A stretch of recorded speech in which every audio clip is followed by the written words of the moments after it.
Good morning, everybody, and welcome to Fraser Field for a great tribute to a great young man. Dougie Mullins was outstanding in the community. He was a great uncle, brother, son, a great friend to a lot of people. He was a father figure to a lot of his baseball players. He loved the game of baseball. He got to play it and was very good at it. And then he made his dream come true by becoming the head coach at Lind English High School.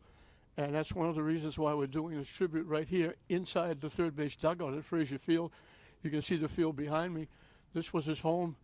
He fulfilled his dream being here, being the head coach at Lind English before he passed away. He was only 34 when he left us, but he put an awful lot of those 34 years. He impacted a lot of people. He got a lot done. He was a great contributor. He put more than 34 years than some of us who live a lot longer, and I can guarantee you that, talking about myself. But he was a terrific young man, loved by a lot, as was witnessed by the many that stood outside waiting to get into Solomini's funeral home, and those that stood outside St. Pius Church waiting to pay tribute to him. And there are a lot of them, friends, family, and loved ones who are here today to pay tribute to Rick, and we're going to talk to them, and they'll be a little bit upbeat and tell some stories. And those that didn't know him will find out some things about a young man that may be amazed at.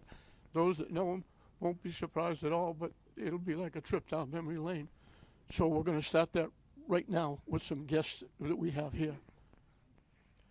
Joe Caponegro is now the Swampscott baseball coach. He was the baseball coach at Lind English, and he was kind of groomed Dougie Mullins to get the job here. He's known Dougie for a long time. And Joe, it was sad, but in another sense, it was almost a blessing because he was suffering so much. But now he's at peace, and we're here to pay tribute to him. He put a lot of effort and time and energy into a short 34 years. He sure did. First off, I'd like to thank Mr. Hoffman for putting together this tribute, and I'd like to, words really, I can't say how much Dougie meant to me. I was lucky enough to actually the first time I remember Dougie was when I was my first year coaching here at Lind English, and we were in the Clancy tournament, and we had beat Classical handily twice during the regular season, and then we needed to beat them in the Clancy tournament to make it into the state tournament. And Dougie, I'm like, who's this guy pitching against us? He was such a dog. He was a grinder.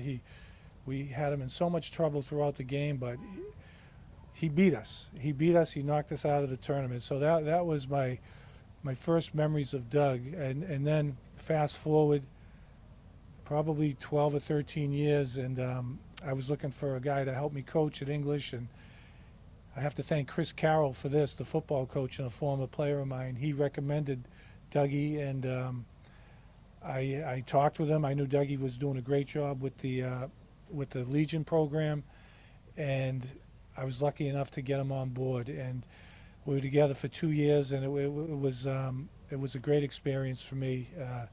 He was a terrific young coach. The kids gravitated towards him. Great role model for these kids, and as far as a coach, you want loyal guys coaching with you, and I couldn't think of anybody more loyal and dedicated, and he had my back all the time. Just a wonderful guy. So I look, and he was really unique, because you see a lot of coaches that they go off the charts. They get with umpires or other coaches or with their players when they make an error. Yeah. Dougie was always calm, cool, collective. He even talked to the umpires after the games. He talked to the assistant coach. He never got on his kids. He knew errors were going to be made. He talked to them, tried to guide them, and he became sort of a father figure for those kids. 100%. He was even keel. He wouldn't get too high, wouldn't get too low, and that's really stuck with me. I saw that right away, because I think sometimes I would let my emotions get to me. I never do that about you. And he'd say, "Coach, come on," and he would take me down and calm me down, and he just had that, and he had that effect with the players, and you could see, you watch the players' eyes when the coaches are talking, and they would lock in on him, and he was certainly someone that they could learn about baseball from, but even more importantly, just learn about life and take some, take lessons that he taught him.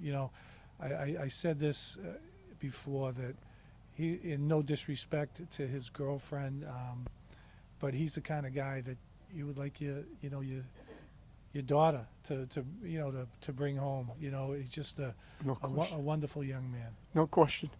Joe, I thank you very much for kicking us off. Can I say one more thing? Sure, absolutely. So I made a suggestion to the Lynn teams, St. Mary's, Lynn Classical, Lynn English, to do a tournament to honor Dougie. We want to do a scholarship. Sure. And, I thought no better way to honor his memory, his baseball memory, in Lynn and in the North Shore than through a baseball tournament. And we're going to kick it off this year, and we're going to do a tournament in early May, and then following years, you can talk to the ADs; they can tell you what's planned for following years. But it's going to be an annual event, and we're really looking forward to it. And certainly Dougie deserves it. Well, I've said many, many times over many, many years, the best way to honor Nipper Clancy was the Nipper Clancy tournament. Yeah. You can't find a better way to honor Dougie Mullins than a baseball tournament, because outside of his family and friends, virtually baseball was his life. Yeah. So that's a great thing you're doing. And just one more thing, he loved his family so much. We'd be practicing, have games, and then he was always running. Where you going? And I got a birthday party. He loved his family, his two sisters, his brother, his parents, so much. It was, and that's the kind of guy that I would love my son to grow into. I think he loved them too. Oh yeah. Again, thank you for kicking us off. Thank you. First of many, and Joe Caponino talked about the athletic directors. We've got them coming on now. Two guys I've known for a very long time. I hate to think I admitted that on TV, but I know these guys. Billy Devin. I still remember Billy Devin driving out on a bicycle and get kicked out of the game, but when he played. But John, can I say one thing? Dickie and I we were actually admiring your shoes. I'm like, they're jazzy. I like those shoes. Where did you get those? Boy, anything would impress you guys. Walmart. My daughter gave to me for Christmas. The other gentleman from Lynn English, I've known him for a very long time. I coached him in CYO basketball, and as a CYO basketball player, he was a very good baseball player at English. but wasn't a very good basketball player. Guys, this is a day to honor a terrific young man who had a great impact on the community, especially on the baseball field. And Billy, I'll start with you. You had an opportunity to coach him, actually. Yep. Dougie Mullins started out at Lynn Classical as a ninth grader. He came out for the baseball team. At the time, I was an assistant coach with the legendary Jimmy Tajettis, and it was evident from early on that Dougie was going to be a very talented player. He, at the ninth grade level, he did just about everything for the team. He was a pitcher, he was a shortstop, but he was an incredible athlete. He had tremendous speed, he had a tremendous arm. But the thing that separated, to me anyway, as a coach, separated him from everybody else was his attitude. Not only towards his teammates and towards his coaches, but just the game and the umpires and everything in general. And that's not something that you can teach. And I just feel very fortunate as a human being that I was able to be involved in his life at that time. Dickie, you had an impact. You've known him for a while, but your impact was under your Very, very different. tutelage that he became the head coach.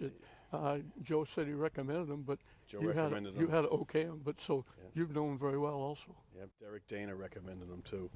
When I asked Derek what he thought, he said definitely Dougie Mullins. And when Dougie came in for the interview, it was very easy. It's just his personality, the way he treats all the kids. An example was we lost the Malden Catholic in the state tournament. And as the kids were coming out of the dugout, they were all crying, and they were all upset that their season was ending. And they were very upset with when they heard that Doug got sick. Just in a tribute, and look what happened at the funeral with St. Mary's classical and English kids all there lined up and paying tribute to him. That just tells you the type of person he was. And I can give you a good Doug Mullins story, and it had to do with Mr. Devon too. I was umpiring a baseball game for Legion, and Mr. Devon's son was up at bat, Brandon, and I tossed him from the game, and Dougie was coaching third base, and he came running down, and I made some comments to him, and he turned around and went the other way, and regarding he wasn't yet the coach at Lynn English High School. So I mentioned to Joe Caponegro, he was so even keeled because if you came in the fourth or fifth inning with the scoreboard off, you wouldn't know looking at him in the dugout whether he was winning or losing. During the game, it wasn't. He wouldn't try to intimidate or in any way intimidate the umpires or criticize them. He may not like all the calls he got, but he would be level keeled. He treated all his kids well. He treated the opposite coaches with dignity. And here's what separated Dougie from, and I still have a hard time because everybody, when they're coaching, is so competitive. I remember Classical playing English in a game several years ago, and English was up. Dougie was the coach at English, and English had made a couple mistakes, and it basically cost them. They had that one bad inning, Dickie. It cost them the game. The next day I get up and I read the Lynn item. And you know what, Dougie Mullins? He's congratulatory towards certain kids on the Classical team that made great plays. You never see that. Because most coaches are taking to heart. They're going to either blame their own kids or they're going to or not say anything at all, or say that the one that we're rebuilding, we have young kids, we're not. He would say if we didn't have this one bad inning. Right, Dougie Mullins was complimentary to Mike Zukowski and his kids on the team for making the plays that they had to make, and he said, someday we're going to get there as well. And I'll never ever forget that. I read that article like 3 or 4 times, and I said, this kid is well ahead of his time. That's why everybody liked him. Because that's the way he was. I think if I never heard him say it, but I always thought that Dougie's thought was, I want to treat everybody the way I want to be treated. And he did that. And that's why everybody loved him. he was brought up very well. Yeah, that's for sure. He had good roots. Good roots. Good roots. Good roots. Good roots. And it showed. It really showed. His family is extremely proud of him, and they should be. Because he's the type of son that everybody would love to have. And regarding the Dougie Mullins tournament, it will be played on Memorial Day weekend. We are replacing the Clancy tournament. So the Friday and Saturday of Memorial Day weekend will be the Dougie Mullins tournament. Let's pray that the vaccine is out by now. Starting next year, not this year. And let's hope that the vaccine is out and COVID-19 is gone and everything is out and we can fill this place, and It'll be gone by then. And get money from scholarships and honor and get that going. I hope it goes as long as the Clancy went. The Clancy gave a lot of money. I hope Dougie Mullins tournament does the same. So I got a quick thing for you. So after Jimmy Tajettis at the time, who was Dougie's coach, after his freshman year, Jimmy always wanted evaluations on players that were coming up, written evaluations. He was a stickler for this, and I had told. I never knew that about Jimmy. Written evaluations, and that's just how Jimmy was with his program, trying to make everybody better. And I remember when I was doing Dougie's, I said, this kid's going to be with you next year. This kid's a special kid, and he's gonna be a very special player for you. And so it wasn't long after, maybe a year or two, that I had left Classical because I got a teaching job at English, and I became Joe Caponegro's assistant coach. So wouldn't what's the word I'm looking for? Karma, the fall. I think it maybe was Dougie's senior year. he's pitching for Classical, and he's shutting us down in the Clancy tournament. And I go, hey, I used to coach that kid. He's just in spite of you, he turned out okay. And you know what? But and the other thing too, I've never seen, both of my sons, like he met Brandon, and then along came my son Sean, and both of them had the opportunity to play summer ball for Dougie, and they used to come home all the time and go, Dad, I love Coach Mullins. Yeah. I love him. I think they everybody just, said the same. So. What do you play with him? Once you met him, he won you over right away. Whether you played for him, I didn't know. If you just walked, sitting next to him at a ballpark, he'd pick up a conversation. You'd get with him and you'd say, I like that guy. I like that guy. We appreciate you doing this, Thank John, you very much. and I hope you're going to be a big part of the Doug Mullins Memorial Tournament. He keeps telling me how old I am. I'm on my way. I'm on my way. The road is now going down instead of up. And I honestly thought you were a lot younger once I saw the Once I saw shoes. those The shoes were like, wow. You gotta stay out of Oh, Marshall's. by the way, one thing that I do want to bring up for the folks is we've talked about the MVP trophies. And I just want to know, so one trophy is going to be named after Frank Gehry, who's one of the founding fathers of the Clancy tournament, and the other one's going to be named after Jim Tagetis. But I just want to, I think Frank's going to want to know, is Frank's trophy going to go to the winning team or to the losing team? Frank won a lot of games. Frank won a lot of games with a very little school over in North Reading. Right, He would right. drive by So- a field and count it as a win, wouldn't he? So Joe would come up with something. Maybe we'll alternate the trophies. All right, guys, all I right. really appreciate you All right. stepping by, and Thank you. I'm going to find out from my daughter where she got the shoes, and I'll let you You both. need a pair of I'll those. let you They both come know. in black? Yes, yeah. You can wear them when you're umpiring. That takes care of the ADs. We've got a couple of other coming on. The ADs are gone, and Lynn Classical comes on. Much improvement. Mike Zukowski, Thank you, John. first time I've said that right in years. And Ricky Mayette, coach and assistant coach at Lynn Classical, and two guys that knew Dougie well. Mike, you knew him from this dugout and that dugout over there, competing against him all the time. And Ricky, you were a friend for a lot of time. You knew him even better. So it's a tragedy, but we had to do this and want to make a tribute to him because he certainly deserved it. Absolutely. First, I want to thank you for getting this together.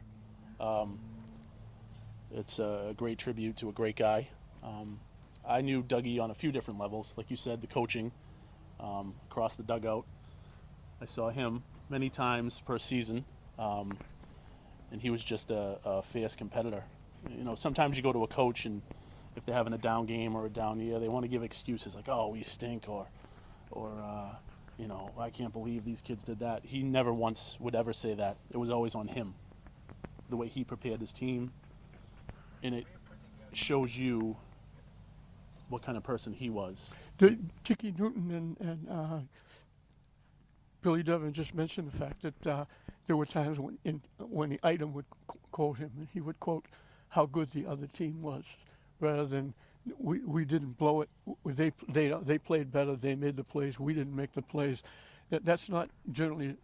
Coach would say we had a bad inning, or my team didn't do this, or my team did that. He praised the other team. He never got on the umpires. Really, he was level. He treated everybody with respect and dignity. And I said to Dick and Billy, I said, it was almost like he had an adage where I want to treat everybody the way I want to be treated. Well, that shows you his true character. When faced with adversity, or you're trying to get over a hill, your true character is going to come out, and that was him, like his true character, and that showed you how good of a guy he was. It wasn't the kid's fault. It was his fault. How better the other team was better, more prepared, and he went back the next day and he tried to get better. So right there, it gives you a little glimpse of him as a person. And that's coaching. I knew him a little bit on the personal side. My sister, who's married to this handsome young devil right here, we're best friends with Doug. And I remember as a kid, Doug coming over to the house, probably not doing things they should have been doing. I and, doubt that. and seeing them. I think I'm 8 years older than you guys. Yeah, 8. So I was a little bit older, and he was just a fun-loving kid. You know, for lack of a better term, he was a goofball, and he made everyone laugh. He was someone you liked to be around. Yeah, oh, absolutely, absolutely. And he, you know, the relationship we had as coaches kind of took a different turn when Rick, being my assistant, got together with him. I got to see different sides of him, not only in coaching but in life. But I'm going to pass the microphone off because I think Sure, my sure. best friend has a few things he wants Rick, to say. you knew him well, a little bit more. You knew him from coaching, but you knew him before that, obviously. And he was just a fun-loving guy, as Mike said, a guy you like to have around. And we talked about before. Speak to any mother you want to talk to; they would like to have him as their son. Yeah, he was a true friend. Dougie was a true friend through and through. You never had to worry where Doug stood with you as a friend. He had your back all the time. He supported you. He encouraged you. He brought the best competitive spirit out of you. He was an exceptional person. Must have been a little different for you being in this dugout over there and Doug in the dugout over here and saying, God, I hope we win so I don't have to listen to Doug on the way home. We had, you know, it's funny you say that because before I had got an opportunity with Mike to coach a classical, me and Doug had always talked about coaching together. And it's funny how it worked out. You know, we even tried to get him to come over to classical at one point from St. Mary's. We but, did. Coach Dana and those guys over there were, you know, meant a lot to him, and he was very loyal to them. Sure. But, you know, all the time we talked about coaching, you know, after our playing days at classical. You look at someone who was 34 years old when he left us. There are people, and I can name one, who lived to be a ripe old age that don't get to do anywhere near what Dougie did in his 34 years. You know, touching so many people, affecting so many lives, guiding so many kids. We don't know how many kids that would have gone left that Dougie got them to go right and do the right thing. Absolutely. You know, when Doug walked in the room, you may not have noticed him, but eventually you found him. He had a smile that captured you from anywhere, and eventually you got to talking to him, you got to realize how good of a person he was. He used to heckle me all the time when I come over to get the lineups. He'd say, "Don't even talk to me. It's over there. Go get it." You know, and then he'd smile, and I'd say, "Hey, I never liked you, you jerk." You know, and we'd go back and forth. I think we all do that, don't we? Yeah, You? yeah, but I just don't pay attention to you guys. I know what coaches are like, so it goes in one ear and out the other. But again, a lot done in so few years. You know, you take the guy that works from 9 to 5 every day and gets nothing done, just goes home and goes to work the next day, as opposed to someone who goes out and goes out of his way to help people. And Doug is the type of guy, if he's driving down the street and sees somebody in trouble, he'll stop and help them. No doubt You know, about it. because he's that type of guy. He's passionate. He's Yeah. passionate. He loved all his friends. He loved, you know, I don't ever remember in my lifetime being a friend of Doug's, him being upset to the point where you were concerned. It was, except when he lost. He was extremely competitive, but it wasn't long before we would get over that and move on to the next game that we were competing in, whether it be wiffle ball or playing hoop down at the park or something like that. He was never angry to the point where you would be like, I'm a little concerned. He was always fun, easygoing, great to be around. He was the type of guy that if you had a problem, you would call him and say, "Can you help me?" And he'd be there in 10 seconds. No doubt about it. Anything he could do to help anybody, you know. And you miss those. Those are the type of guys that, when you lose people like that, you lose very, very good people. And those are the kind of people that you don't replace. You don't say, "Okay, this one's gone. Walter Bovary's gone. We'll replace it with this guy." Well, you know, Ricky Drizzling's gone. We'll replace it with somebody else. Same thing with Dougie. You don't fill Dougie's spot. The only one that could fill Dougie's spot was Dougie. And you don't replace people like that. It's impossible to replace him. He's an inspiration to us all. Yeah, no question about it. He forever will be in my life. Yeah, I'm sure. Anybody that knows him and knew him well will think of that. No doubt about Will it. be like that. I thank you guys for taking part of this. Charlie, Thank you very much. Thank you for doing this. We appreciate it. It means a lot. Thank you.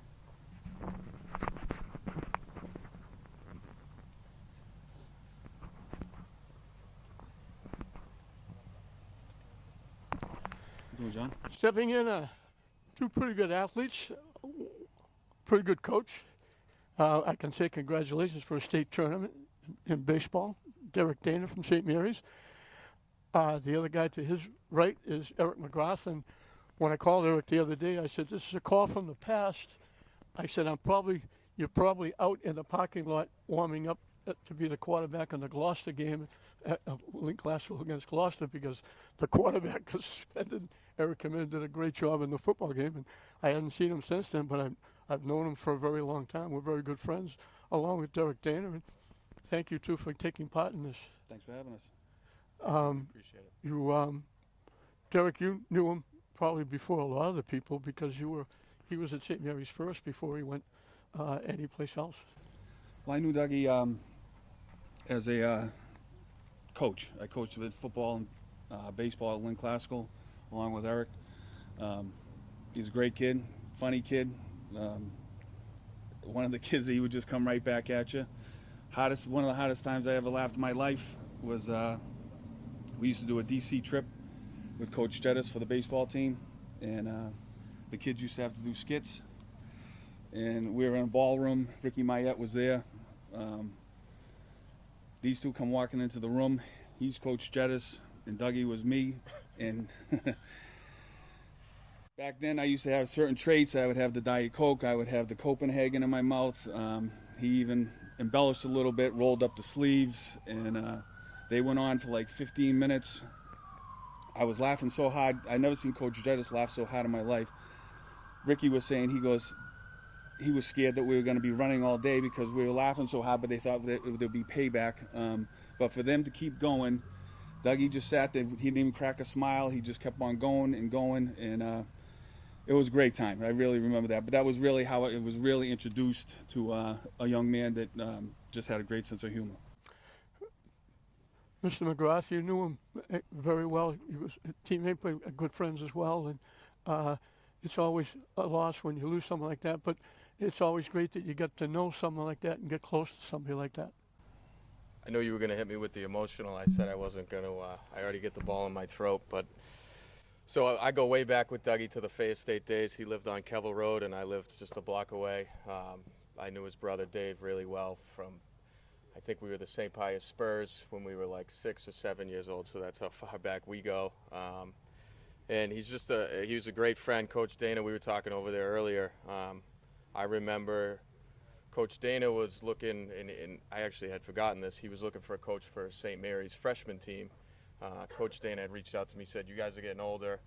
At that time, I was busy working in Boston. The hours wouldn't work out, but he said, "Do you know anyone?" And I knew Dougie had been thinking about getting into coaching, and so I said, "You should reach out to Coach Mullins," or at the time Doug Mullins, because I think he wanted to get into it. And you fast forward however many years now, and to see my mentor and Coach Dana then take on Doug as an assistant coach, and then you see a lot of the traits that I thought that made Coach Dana a great coach. You started to see those developing in Doug, and from afar, it was as a friend, you're just really proud of him, and you see what he did, and it's something that I'll always you always have with you, and you appreciate a lot. It's nice if you can realize your dream, and his dream was getting into baseball, and when his playing days were over, he wanted to become a coach. He had great mentors. He had yourself and Jimmy Jettis. He had Joe Caponegro to work under and learn. He moved up the ladder. He went from assistant at St. Mary's. He became the head coach of the Legion team and did a great job with those guys, and just kept building his resume up and kept getting better. And then he went with Joe as an assistant in English, and then eventually became the head coach in English. That doesn't happen a lot, Derek. A lot of people would like to do that, ex-players and stuff.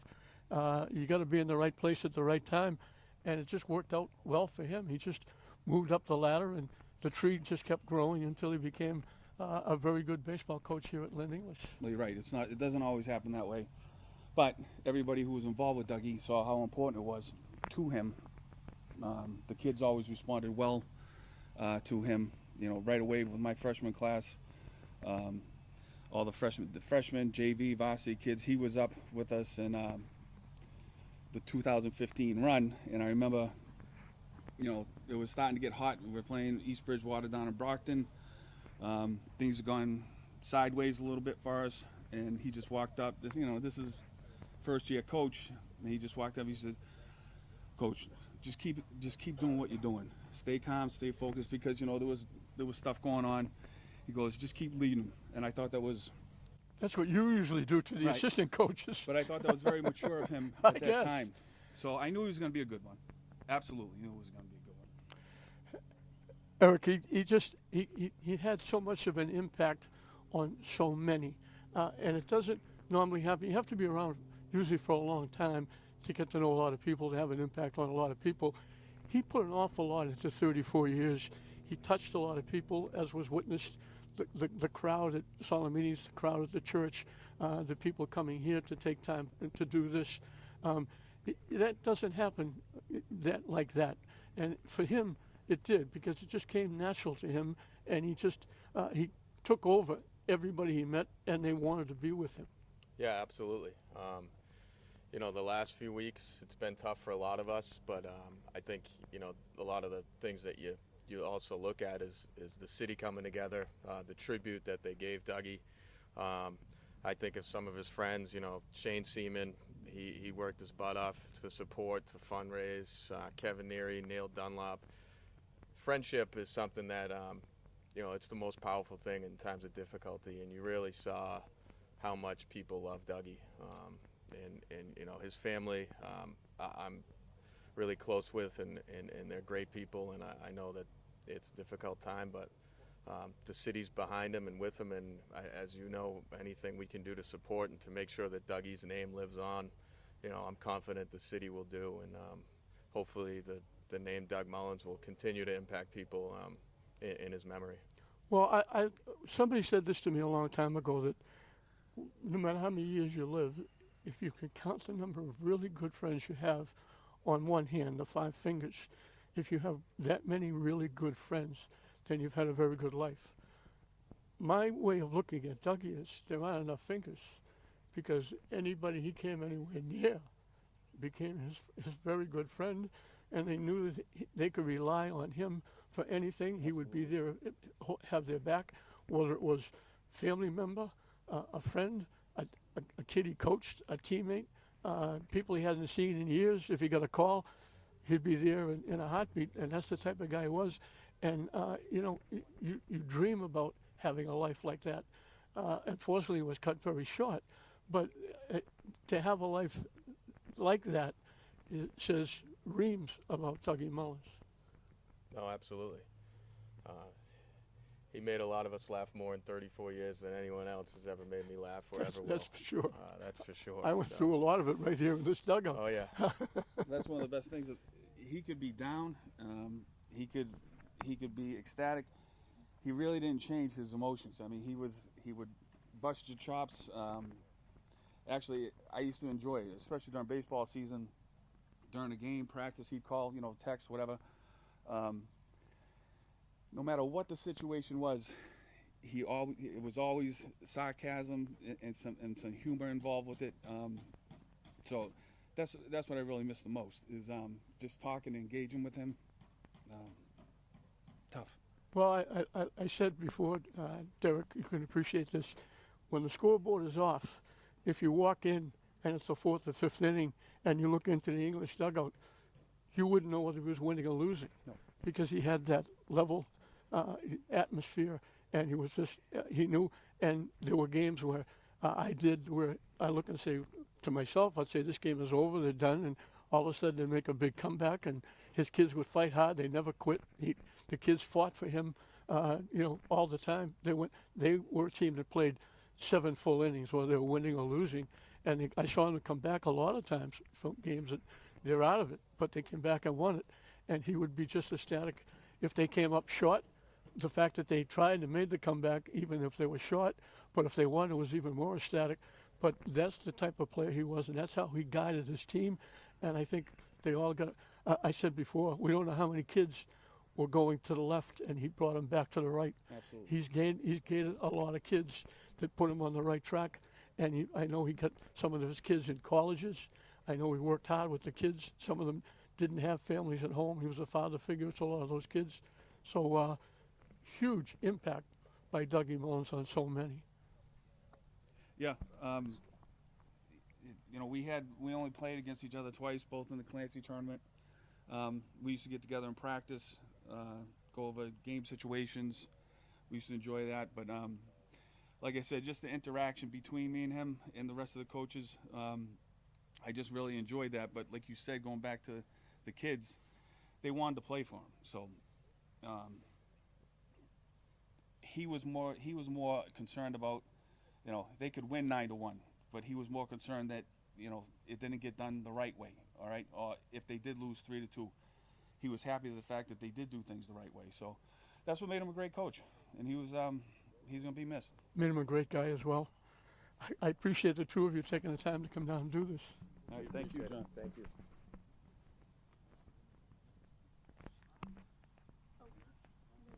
You coming in? One more. I wasn't sure. Okay, I wasn't sure. I shut it down. The reason I shut it down was I was going to ask you if you want to come. Oh, okay, yeah. I decided yes. We've got family member, David. Is that Lynn English? I always have to check. It is. I went to classical, but I'm wearing this in honor of my brother. Yes. A big impact, a very tough time for the family, for your mother and everybody else, and for yourself as well. But in a way, it had to be a little bit of a happy time with all the people showing up and paying a tribute and honoring your brother, that they thought that much of him. Yes. Everybody loved him. You could see that from the coaches to the players to his friends to his family. And he loved everybody back, and that's just the person that he was. He was my little brother, 2 years apart. He's my best friend. Always will be, always was. And just to speak on his personality, like everybody said, what they said was correct. He was so competitive. Like Coach Cap said, he was a grinder. He grinded everything out. We could be playing a game of 21, me versus my brother. I could be up 15-7. And you think the game would be over, but he would grind it out, come back and beat me. It'd be the same thing with everything he did. Beat older brother. Exactly. It could be low stack in the poker table, you know, and he wouldn't just go all in the next hand. He would grind it out, build his chips back, and end up winning the game. And that's just how he was in life. That's how he grinded out his cancer, and he fought for everything he did. And I believe that's his mentality for his coaching as well. Like you said, how they would come back after being down. He didn't quit. He never quit in anything he did in life, and he was just a great person. He made so many friends, and he did so much for so many, and there were so many people that had nice things to say about him. It's going to make the family feel a lot better. I know it hurts. It's devastating. I know my family has lost loved ones, little ones. I lost a son. My brother lost a son. It never goes away, but it helps when you got people supporting you and helping you and guiding you through these difficult times. And there are some families who have 2 or 3. You had a lot more than 2 or 3 guiding, helping, and getting through. And a support group that is still going on and will continue to go on to keep his name going, and with the tournament they're going to have and other things are going to be going on. So Dougie's going to be around for a while. Yes, we appreciate all of his support. He deserved it. He got it right to the very end, and now he's still getting it after his death, and we appreciate that, and we do take comfort in that, definitely. It had to be nice being the older brother, seeing the young. I was the youngest of the family, and I always used to say, I hate my older brother because he's getting his name in the paper, and you know. But it had to be nice with your family, with Dougie, the younger brother, doing what he does. You always like to see everybody do well, Absolutely. and especially the family members. And when you see him getting into something he loves, you can always get into something you love, but it doesn't mean you're going to be successful. You might want to do it and try it. A lot of people try stuff. They stay with it a long time. I know people that can't make layups, play basketball forever. Right. But Dougie was a kid that stayed with it, and it was nice. It had to be nice for the family to see him succeed and become important in the city with a lot of people. Yes, definitely. That has to do with his ambition and his competitiveness. He always kept going. If he wasn't great at something, he kept trying it, and he ended up succeeding in everything he did in life. I think the best thing you said was he never quit. Never quit. He fought through everything, no matter how difficult the situation, no matter what it was. He didn't say, throw the flag down, walk away. because you can only do that so many times. Right. Yeah. You know, I mentioned before, somebody gave me the little wordings before that if on this hand, if you can count 5 very good friends and you fill that one hand to 5 fingers, you've had a great life with that many very good friends. You've got to be really ecstatic over the fact that there aren't enough fingers for No, your not brother enough to fingers or count the number of toes. fingers. No, he had a ton of friends and family. Everybody loved Doug, and with good reason. He was a great person. We're very sorry for your loss. Thank you very W- much. He was a great guy, as we can see, with a lot of people paying a tribute. Thank you very much. We're our deepest sympathies for to the family, your mother, and everybody else, and you've got a lot of support. Thank a you lot very of people you can much. fall back on. Yes, we do. We All right. appreciate everything. Thank you very much. Thank you for coming. We ran the gamut with family, friends, loved ones. It was nice to finish up with Dougie's brother, finishing up our program. We had several here. We could have had a lot more. There's a lot more, I'm sure, that would like to have been here. Maybe work or other things they couldn't get here. Some of them, we couldn't contact everybody, let everybody know about this. It's a very difficult time for the family, for the friends. Dougie, as you heard people say, was just had a tremendous impact on an awful lot of people. He left a hole that will never be filled. He impacted a lot into 34 years. He ran the gamut, made a lot of friends, helped a lot of people, turned a lot of kids that may have been going the wrong way, the right way, helped some of the kids further their education, getting into college. He had a very big impact on an awful lot of people. It was fairly easy to do this because there were a lot of people that loved Dougie that thought this tribute should be made. We don't like to do these things because it means we've lost somebody.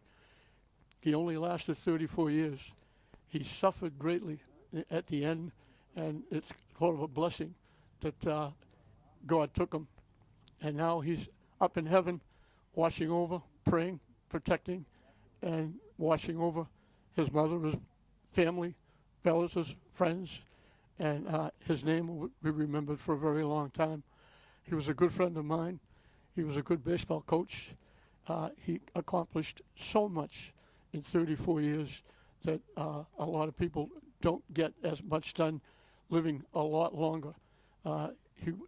He touched so many people. He did so much for so many. And that's why he will be remembered for a long time, especially with that baseball tournament that Joe Caponegro and the Lynn schools are putting together. It was a pleasure being here. It was a pleasure being involved with all these people. And it was a pleasure being involved with Dougie Mullins and being able to call Dougie my friend. And you just don't replace people like Dougie. People like that don't come along very often. And when they do, you want to hold on to them. And it was an honor and a privilege to have him as my friend. As you can see, it was an honor and a privilege for a lot of people that he touched. We hope you enjoyed this tribute, and we hope, Dougie, we hope you're watching, and we hope you enjoy it as well. I'm Don Hoffman saying so long from Fraser Field.